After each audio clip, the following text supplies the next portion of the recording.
Hey, good morning. We are a few days after the Paris Olympic opening ceremony and I want to talk a little bit about it. First, we're really hot here today. It's supposed to be 37 later. It's probably 35 now. There is AC in the room, but I'm still hot anyway. We may beat the record of my hottest day in Japan today or tomorrow. I will tell you more about it today. That's not the topic. The topic is the Paris Olympics, and a lot of people are talking about it, and it's interesting. I mean, so I'm surprised of the reactions. I'm surprised of the positive reactions. There are way many more than I was expecting, hoping. I really enjoyed it. I first didn't want to watch it. I don't really care about ceremonies like this usually. My daughter really wanted to see it because she missed the one in Tokyo. She was too little, she had to go to bed.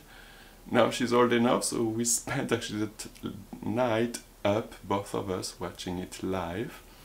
And first, we French people, we're very critical about our own country and everything. And we have many problems now in many ways. But sometimes we forget about the soft power our country has overseas. And that's a perfect example today. That ceremony was pretty interesting, seeing the reaction, like how most people loved it, and of course a few people hated it. The right-wingers, the American Christians, and this kind of people. And well, I want to address a few points of the ceremony. I'm not going to make a full review.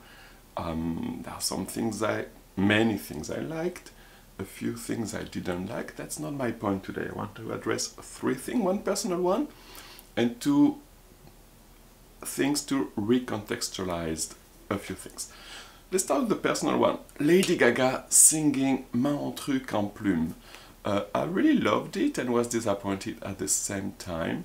Mon truc en plume is a song by Zizi Jeanmaire, who is a French, she died 4 years ago.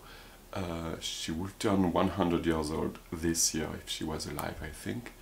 And she was a musical cabaret singer, also actress and just singer, who became very famous post-war. And she even was famous overseas in the English-speaking world, I think. And she had that song, Mon truc en plume, which was very famous. And as a child, I really loved the song. I think for a very silly reason. It's a very funny song, fun song. Also, the word truc in French is kind of slang. It's like very soft slang, the lower level of slang, or the higher level, depending on how you rank it. It means thing, a little bit like stuff in English, like it's really that level of slang. Okay, it's slang only for nobody almost. Just don't write it in an essay, basically. Everybody uses it all the time. But as a child, that a famous song could have the word truc in its title was very appealing, very edgy to me. I'm talking late 70s, early 80s here. And so I became a big fan of the song, and I hadn't heard the song in probably 30 years, I don't know. So it was a surprise to see Lady Gaga singing it. I was a bit disappointed because, well, Lady Gaga doesn't speak French, obviously, and she was singing phonetically without really understanding the lyrics, and it showed. Maybe not if you don't speak French, but if you speak French, you could tell. So it's a bit sad. And so I advise you to listen to the real song. I'm gonna link it downstairs. This is Zizi Jeanmaire here singing Mon truc en plume. I could insert a small video maybe now, but I don't know how it works, like the legal stuff. So I'm not gonna do it. This is Zizi Jeanmaire.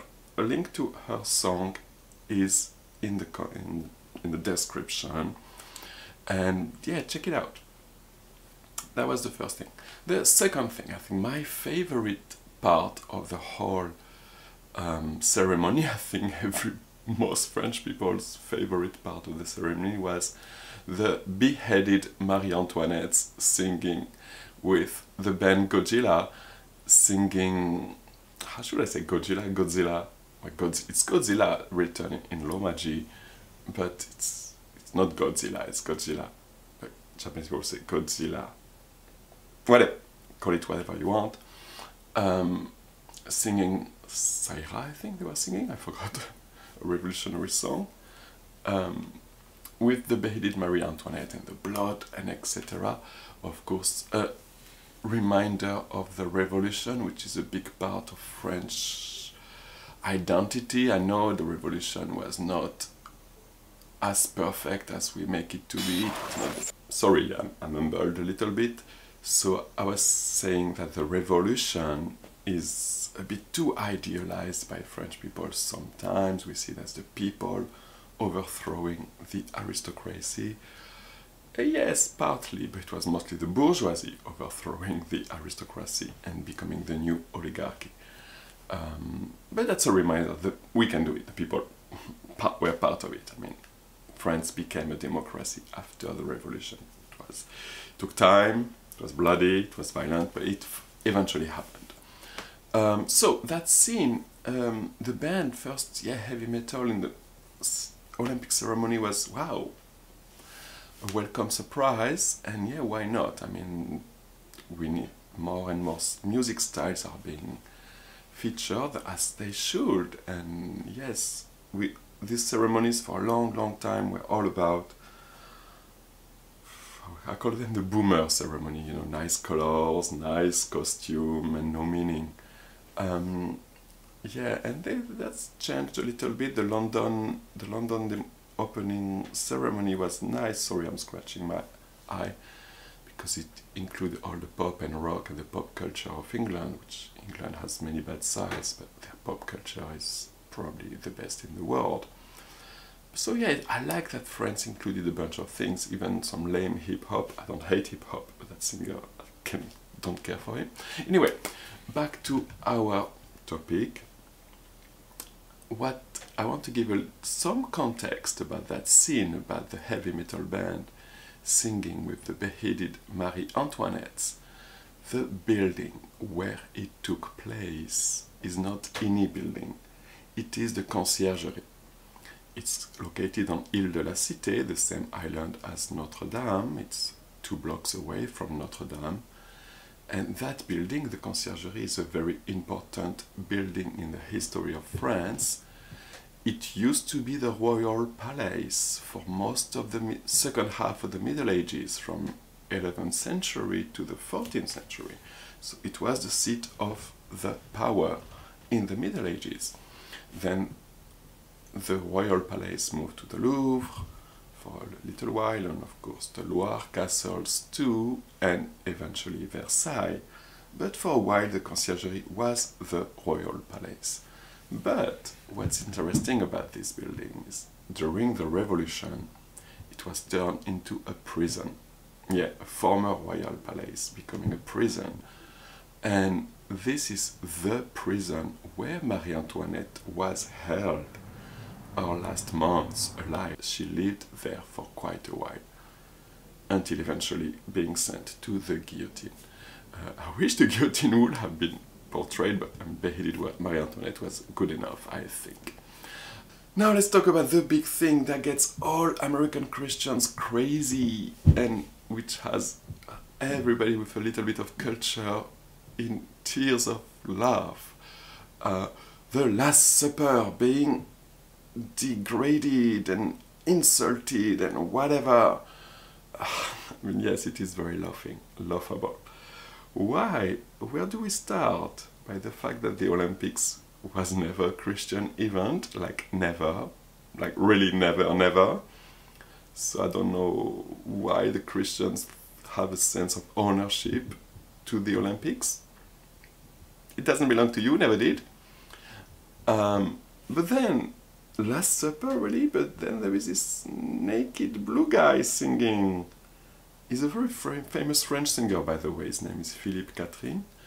And that's not so surprising he did that. That's him.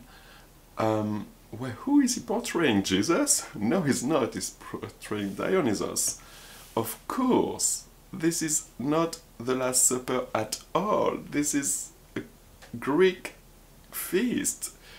And because the Olympics, surprise, surprise, come from what country? From Greece. From what time? Surprise, surprise, from the time of the mythology was the Greek religion. Ha! And it was a religious event at first. So that scene is not depicting anything Christian at all. American Christians are making everything about themselves again, but some context, that scene is depicting a painting, a very famous painting, but not Da Vinci's Last Supper. It is depicting, let me take my notes because the name is difficult to say, Jan van Bielert, I hope I didn't mess it up, The Feasts of the Gods. Van Bielert was a Dutch painter of the 17th century, and he painted this painting. Looks familiar?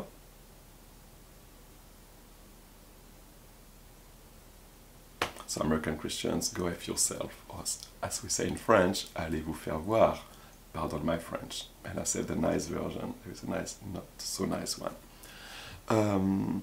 I guess that's the point I wanted to talk about. Yeah, my personal one, Mon truc en plume, was one of my favorite songs as a child, so I invite you to discover the original one. The contextualizing of the building where the revolution scene happened, it is a very important building for Marie-Antoinette's life and death, and that depiction has nothing to do with Christianity.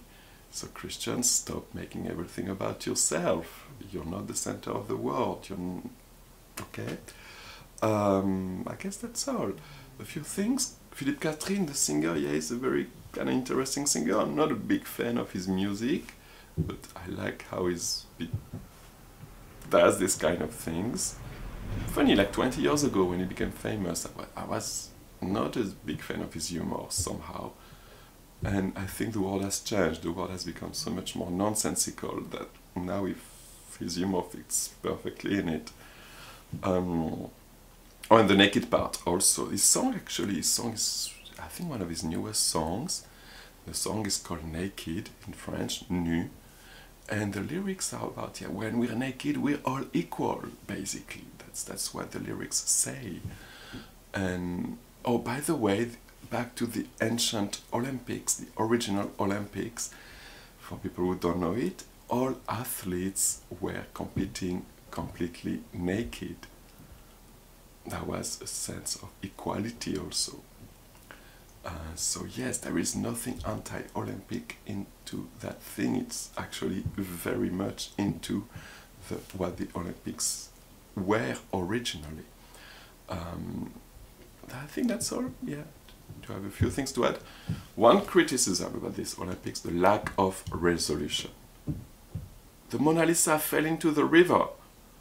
What happened to it? Did a boat catch it? What country caught it? Where is it now? We may never know. And also this masked torchbearer, I guess he's a reference to the very famous video game Assassin's Creed. But who was there? Who? I want to know. Of course, behind the curtains, it was different people doing their different skills. I guess the storyline, we kind of need a resolution about who that was. In the end, actually, I thought the last one arriving on the last stage will remove their mask and will be a famous person. That didn't happen. Well, I guess that's all for now. If you have any comments, any questions, if you want me to contextualize a few other parts of the ceremony, hit the comments. If you like this video, share it on your social media. And I guess that's all for today. I'll talk to you later with something else. See you, keep cool, stay hydrated wherever you are, even if you're not in Japan. Take care, bye bye.